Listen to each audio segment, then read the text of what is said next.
Hey, good morning, everybody. It's Hammer, and it's funny, it's still showing the old one. There you go. Anyway, good morning, everybody. It's Hammer. Today is Thursday, July 17th, 2025. I, of course, am here with your mortgage rate update, your daily mortgage rate update, the only place on the web where we can all just get together and talk about what's going on with rates and pricing. Today's going to be a fun one. There's so many fun things to talk about today. We do have a lot of data, but some of the other things we're going to talk about, we're going to talk about more of the Trump-Powell drama and how markets reacted. We saw some big signs of that yesterday. We definitely want to talk about that. I want you guys to see that.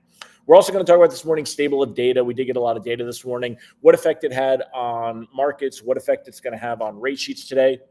And we're going to talk about if today is a good day to lock some loans and why, which we talk about every show. So anyway, good morning, y'all. Remember, you can join me live each and every weekday morning, 9:30 a.m. Eastern time. If you're here this morning, say good morning. And so many of you do join me each and every day. I appreciate you because I don't know why you want to hear what I have to say, but I am very truly honored that you do. So thank you so much for joining me. I am always so happy to see so many of you.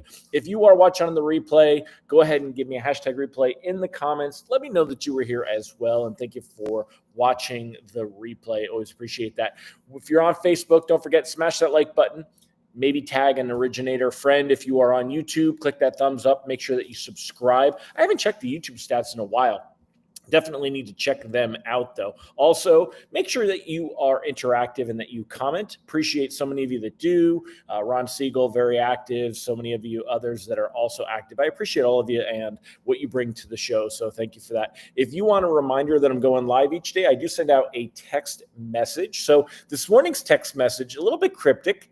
It said, "Do it, lady." How many of you know what "do it, lady" means? How many of you know what Do It Lady is about? Let me know in the comments if you guys know who says "Do It Lady" and where do you mainly see that. I have a point here, so go with me on this. But in the meantime, if you want to get a text alert, I don't sell your information or drunk text you at 3 a.m. or anything like that. I promise. You can go ahead and sign up at hmmr.io/reminder. You can also use this cool QR code over here and if you're on your phone right now, you can actually take a screenshot, go back to your pictures, and the QR code will work. Mind blown. I just think that's so cool. So let me go ahead and pop the question of the day. Amber nailed it. She said, "Chit." Amber gets it. Question of the day, do y'all know who Chit is? Do y'all know who Chit is? That is the question of the day. I'm going to leave that down at the bottom. Let me know in the comments. And give me more than like a yes, because I won't remember what that actually applies to. So let me know if you know who Chit is. I'm curious, right? This leads to something. We're going to talk about this. So we'll get into that more in a minute. Otherwise, let's go ahead and say hi to all of the live folks here. Some things. It is not a British thing, Mike Morano. It is not a British thing, but good guess. Kyle Mazikas, good morning. Laura McCain, Amber Moser, great to see you. Mike Tebow, Julie Lawrence, Mike Morano laughing about my side saddle post. Dude, I don't know. The pictures do not do it justice. Like, I don't know. Sometimes you wonder when they build these things, right? It's amazing to me. Good morning, Mallory Fotiades, Yasmin Martin, Michael Love. Great to have all of you here. Debbie Richardson, Amy Blauser, Kenny Rivard, Megan Bissell, Rob Smith, Deb Dickinson, Bill Stevens, Mike Brown, Kathy Jensen. She's already counting the weekend. She's a happy Friday Eve, already counting the weekend. We are not there yet, though. So Deb Dickinson does not know Chit. Kenny Rivard has no idea. Just curious, Deb Dickinson, Kenny Rivard, do y'all go on TikTok? It is a TikTok thing. So, and I'm going to come back to that. Y'all go ahead and answer. So let's get started. Let's jump into the thick of it and the meat of things. I'm going to go to the screens in a minute, but I want to look at my notes as I kind of go over these. So quick things first, a recap from yesterday. So bonds saw some volatility from around 11 a.m. till I think it was around 1:30 p.m. Eastern time as more drama unfolded as Trump floated the idea of firing Powell, and an aide leaked it before Trump denied it with a caveat. And I'm going to come back to that. We're going to talk more about that, but let me go ahead and show you the screen real quick and show you kind of what we saw as far as, now it's locked. Let me just refresh this. Oh, there it goes. Okay. So, all right. So you can see right here, look at this dip right here. This was due to markets reacting to the drama between Trump. Well, it's not between Trump and Powell because Powell never gets involved. It's just the Trump drama surrounding Powell.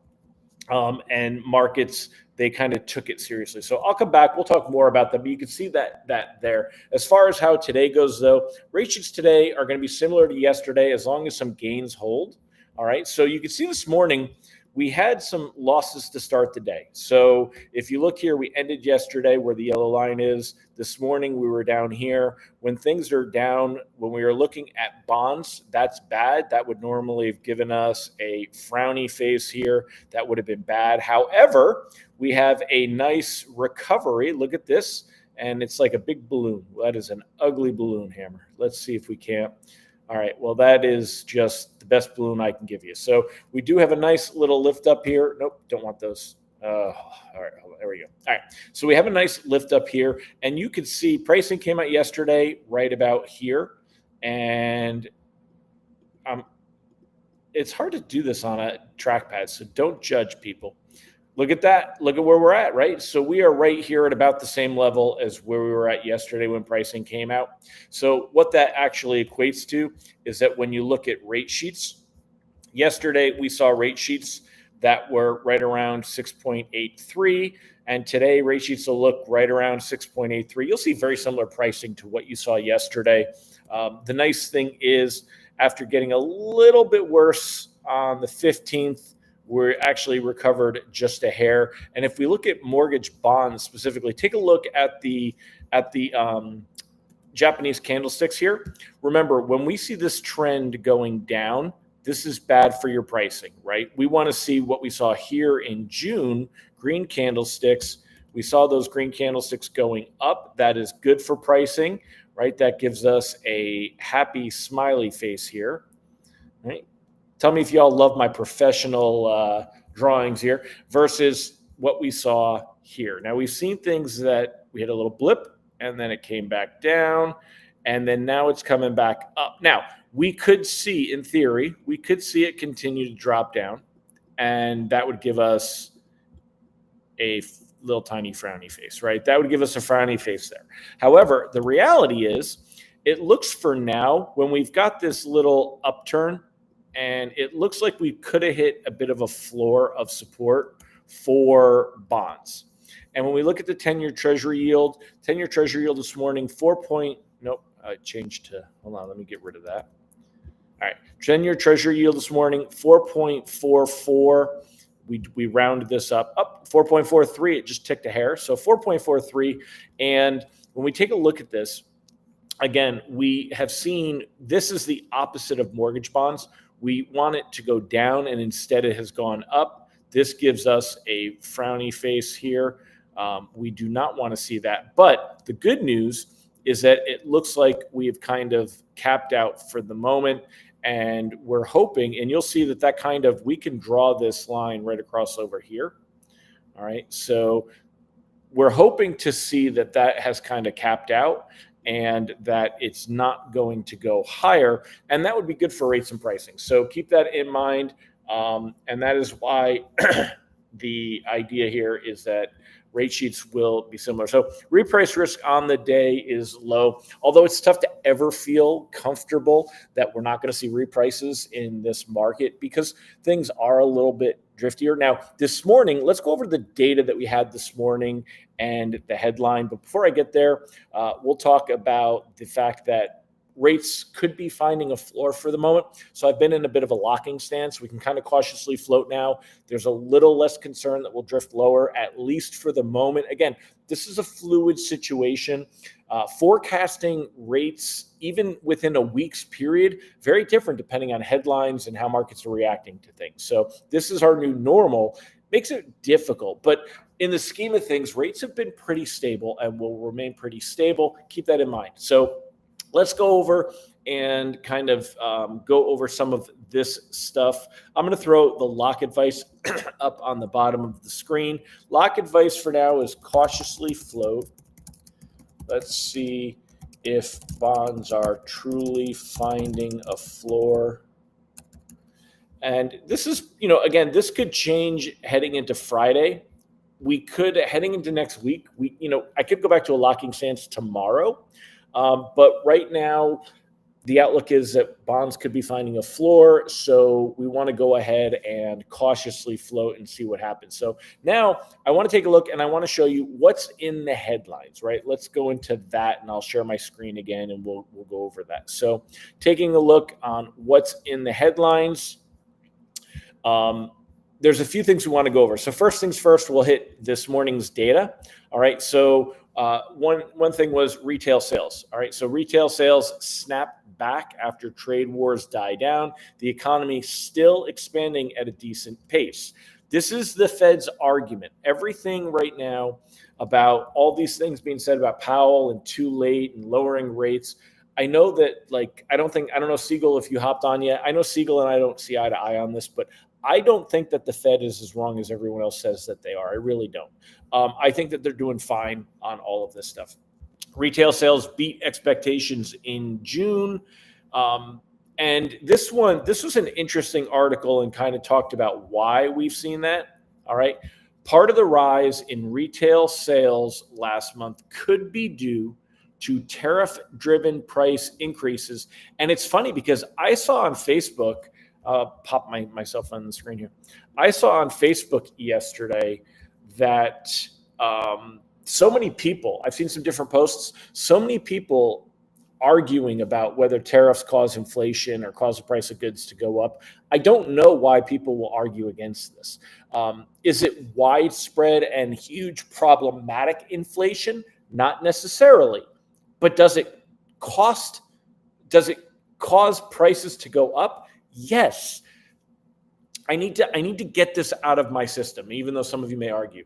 Now, let's talk about tariffs a little bit. And let me get rid of my screen share and it's just me for a minute. Okay, so I want y'all to interact. There's Siegel again, right? Trump geopolitical events add to the confusion of forecasting. That is exactly one of the reasons, Siegel, about why it's so hard to forecast right now and what's there. And good to see you there. I know that you're late. So let's go over this a little bit. So, and this is, Ron, feel free to chime in. Everyone else, feel free to chime in on this. But if this iPhone, right, if this iPhone comes in from China, and I import this iPhone, we're going to use just round numbers, for $100, and I sell it for $200, right? And now this iPhone, to bring it in, costs me $150.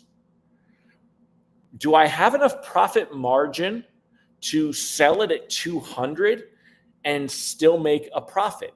Probably not, okay? This is why people are like, oh, well, companies can eat it. Now, if I bring in this iPhone for $100 and I sell it for $1,000 and my profit on that, let's say, is $600 or $700, well, that's not normal. You don't have 70% profit margins. On cost of goods sold, you generally are going to have margins that are much lower than that, right? So if it's only costing me an extra $50 to bring it in, well, I can absorb more of that or maybe all of that cost. So on some goods with higher margins, especially the last few years where companies have gotten greedy and I've seen corporate profits increase, there are some companies that can absorb this. But who's paying the fee? Did China pay the $50 in extra tariff? No. In no scenario has China, and I will come back to this, but in no scenario has China paid the $50 in tariff. The company either eats it, which means the company pays it. So we're going to call that a corporate tax. Again, oversimplification, it's not truly a tax, but yet isn't it? So the company is eating the extra $50, it's a corporate tax. Or I pass along some or all of it to the consumer, which causes inflation, and it's a consumer tax. Either way, the company pays it or the consumer pays it. Guess who didn't pay it? The other country. So all of you that are all behind these tariffs, and we're talking oversimplification. This is a morning, podcast, right? All these people that are talking about that this has been, these other countries are paying this. They're not paying it. You and I are, or the company is. Now, the exception to the rule is if China is afraid, because like China's economy, they're doing things to prop up their economy post-COVID still. If China decides to subsidize this company making iPhones so that they can continue to sell to us at $100. Remember, I'm paying $100. Tariffs come, 50% tariff, it's $150. But if China says to the iPhone company, China will pay that $50 so that they can continue to sell it for $100, that is the only scenario that will happen. And basically the only country that can happen in is China, and it's very few goods that are done that way. And the reason that China can do that is because it's a communist state. You're not going to see that with Europe. You're not going to see that with so many other countries that we have, right? So I don't know why so many people argue about that tariffs are not paid by us as a consumer. This is just movement of money all around. It's like saying I get to keep more of my income on income tax, but then they raise sales tax. Well, you're still paying tax. So keep all that in your mind when it comes to that stuff. There you go. So Tim says, news out this morning, cost of goods from China up 10% last month. China is not paying for the tariffs. So again, all of this stuff goes into the drama of the Fed and Powell and Trump and all that stuff. So we're going to kind of get into that. So here, Ron, again, you keep saying, like, why wouldn't we see which other countries the U.S. does it? Why wouldn't we see with other countries the U.S. does it? Again, what products are they realistically doing and why? How often? I don't think it's happening. I don't think it's going to happen much. We could definitely get into one. I didn't address Walmart's comments.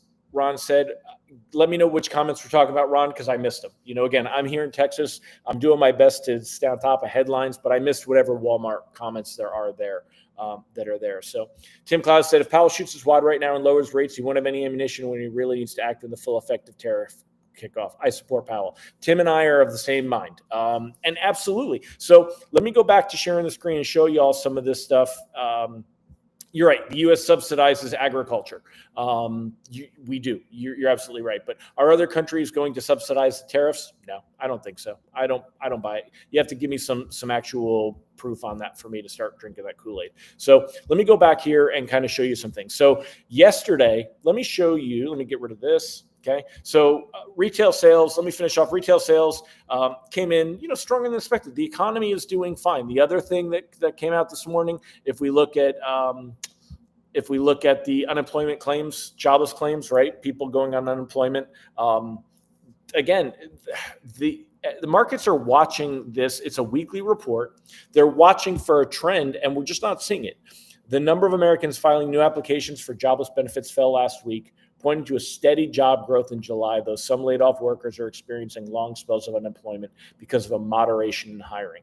Now, it's not that the labor market is at a frenzy and it's frothing, if you will, but the idea is the Fed does not have to lower rates. It does not have to cut rates if we don't see clear signs of a labor market falling apart. And we can argue that there's definitely cracks in the foundation. But when we look at what that data came in, for the BLS jobs data, the JOLTS data, the last few weeks of unemployment claims, the ADP data, private payroll, showed weakness.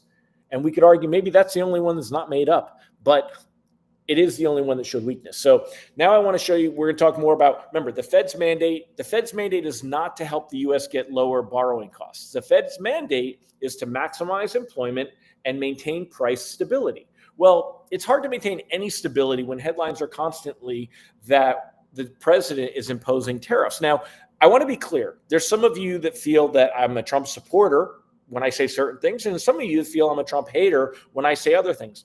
I'm neither, okay? I am objective on this whole thing, but I do have my own brain and form my own opinions. And I have to tell you, the one thing that constantly gets overlooked through all this tariff talk is that the president is not supposed to be able to unilaterally dictate tariffs. The reason that Trump is able to do this is he's using the caveat that this is national security. Now, this doesn't even get talked about in mainstream media anymore, but that's the only reason that Trump is able to, with the wave of a pen, make these threats of these unilateral tariffs across the board. This stuff's supposed to be handled by Congress, not by the executive branch, not by the president. The reason the president has the ability to manipulate tariffs the way that they're being done is because he's using the guise of national security. So this whole thing, when you look at how it's supposed to work and all the different things, right? This is not what he's supposed to be able to do. Now, the president wants lower borrowing costs because that's going to help prop up the economy. He wants to see rates come down. They're talking about him putting in a shadow Fed chair, the next Fed chair to be brought in. So let's talk about that Fed chair. So latest drama yesterday, we saw, let me go ahead and share my screen. I will take a look at your comments, Ron. Let me come back to them, but I want to keep my train of thought. I don't want to get distracted. So take a look here. Yesterday, when we look at mortgage-backed securities, we saw this U right here. And if you remember, just a few minutes ago, I told you this was caused by drama over Trump firing Powell. So it just kind of goes over real clearly here. Trump said he's not planning to fire Jerome Powell, but yet still managed to make it sound like a threat. Trump's comments capped a hectic few hours that took his pressure campaign against the Fed to a new level and sent markets into a short-lived nosedive. He ran the idea of sacking, like we're British. All right. He ran the idea of sacking Powell by a receptive group of Republican lawmakers late Tuesday. An aide said Wednesday morning he was likely to follow through. So they kind of leaked it. Then the president publicly backpedaled with a major caveat. And this is the part that I find humorous. I don't rule out anything, but I think it's highly unlikely unless he has to leave for fraud.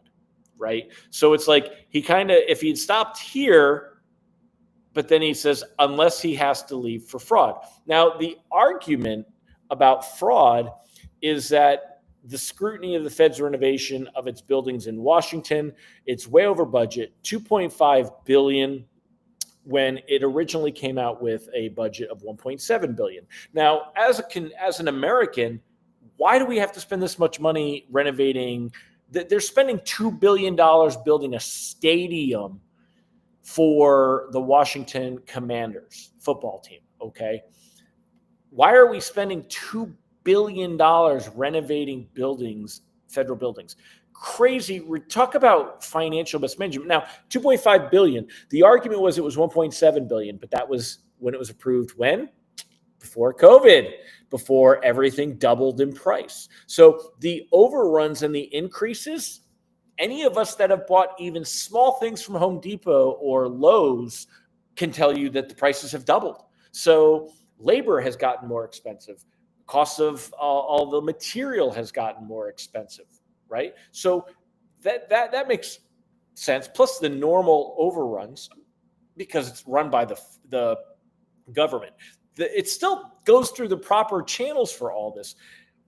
There's no fraud on any of it, but it's all the drama here. Now, let's talk a little bit more. So that was part of the drama, but y'all want to know, I got this in my written lock advice. Siegel, let me know if you were aware of this too. So let's talk about Powell and Trump. And again, I'm going to wrap up in a minute, y'all. I know I'm running long. We're going to talk about Powell and Trump and Powell maintaining. So first of all, I think that the chances of Powell resigning are in the single digits. he's not going to tarnish his legacy by giving in to Trump. And I know many of you disagree with me, but I think Powell has done an amazing job as Fed chief, as Fed chair, going through COVID and having to deal with monetary policy when the government was just, their fiscal policy was irresponsible, and their policies for dealing with COVID and the shutdowns and making people stay home. I feel, many of you know I feel how I feel already, but it was terrible. And we knew it was going to cause repercussions for years, probably a decade. We're seeing that in the housing market, of course, right? Rates are not too high. Prices are too high. Prices should have come down when rates went up, but they didn't. That's the problem in the housing market. I talk about the equilibrium, the affordability fulcrum, I call it, right? My finger is the fulcrum, and rates are on one side, prices on the other. When rates go up, prices go down. When rates go down, prices go up. Well, instead, what happened was this time we saw rates go down, prices go up. Rates go up, prices stayed up. And this is what happened this time, and it broke the seesaw. The seesaw is broken. And this is why our affordability is now up here instead of at the fulcrum. Because normally, if people can afford $1,000, rates go down, prices can go up. They still can pay $1,000. Rates go up, prices come down because they can afford $1,000. What happened is this. Why that happened, we'll talk about that more later because I'm already at 26 minutes. So anyway, what you got to remember is here's the drama, and there's 39 of you still on. Powell is Fed chair until May 2026. However, in a very unique situation, normally the Fed chair, their term ends and they're no longer chair and they're no longer in the Fed. Powell is set to be a Fed governor until January of 2028, unless he resigns from the Fed, which I think will happen. Once he serves his term as Fed chair, I think he'll resign. But let's say he didn't resign. Now he could stay there and be a thorn in the side for another 2 years. On top of that, Ron, let me know if you knew this. I didn't know this until this morning. The Fed board chair is selected by Trump. But the Fed Open Market Committee can set their own chair. They elect their own chair for the Federal Open Market Committee. And guess who sets rates and policy for the Fed? It's the voting members of the Federal Open Market Committee. The Federal Open Market Committee could elect Powell to be the chair, even if he was not the Fed board chair. Wouldn't that, mind blown, wouldn't that just totally send Trump over the edge? That would be crazy. Now, I don't think any of this is going to play out, but it could. That's the funny part. So Mike Tebow said, great comments today. Thank you, sir. All right, so let's go ahead and I'll address some of your comments real quick, and then I'm going to roll out of here because I know I've run long for you guys. So Ron said, all right, let's go. So, all right, you said the U.S. subsidizes agriculture. I read that. Walmart has said right along it is requiring its vendors to discount prices to offset tariffs. Yeah, right, but again, then what happens is they stop selling to Walmart. Companies have to make a profit. So, and Walmart already uses predatory retail policies to get. Look what they did to Huffy, the bicycles. Google that. All right, Stephanie, I don't think the point to make the other countries pay is to move consumer buying more American products or move companies to America, but it doesn't do that. They don't really do that in most cases. So in some cases, like with Toyota trucks, it did, but you can't, like iPhone said they're going to start buying ones that are made in India. You can't just make factories and train people in America. The reality is I can't find American people that can actually work on my house. We don't have tradespeople, but yet we're going to build huge buildings and automation, robotics and factories, and it's going to employ all these people. And this stuff takes years. Now, I know it could, in theory, could be putting it in play, but I don't think tariffs would even remotely put it in play. But we'll get there. Ron said supply chain moves to where the tariffs are, prices are lower all the time. Ron, you keep saying that, and I know that I respect you immensely, so I know you're right about that, but not about most or everything. You know, there's so many electronics and goods. Like when you look at the cost of trying to create chips that can do certain things, they can only be made in Taiwan because of the technology. Look at the article in the Wall Street Journal yesterday about rare earth magnets, and we're starting to remake them in the United States, and how much of an undertaking this has been. And it's taking years. It's going to take years more to get it there, right? You can't just do that. In the mortgage world, there's a big issue nobody's talking about. Where does tariff money go? Goes into the federal deposits, which means we have to issue less bonds. Okay, so if we issue less bonds, that's a good one. And I'm 30 minutes. We'll talk more about this tomorrow. Please remind me, Ron. The U.S. has to issue less bonds. Less bonds means less supply. Price goes up, yields go down. So that would be good if it plays out that way. It would be good if it plays out that way. Tim Klyla, apparently the last updated in 1930, the cost seemed a little ridiculous. Yeah, I'm just amazed that we spend this much money on things. New pet projects to spend money on. Exactly. That's what I think, Sean. So we're going to start. Remember there was a guy in New York. He said the rent's too damn high party. We're going to start at the prices are too damn high. So I'm with y'all. Anyway, James, if you're watching now, you're still watching live. I'm rambling this morning, so someone wound me up. I got some time. I am all right. So we're done. We're done with the good stuff. Anyone that wants to bail, go bail. I'm going to just give you guys a heads up on what's going on next. So I'm at Tanglewood.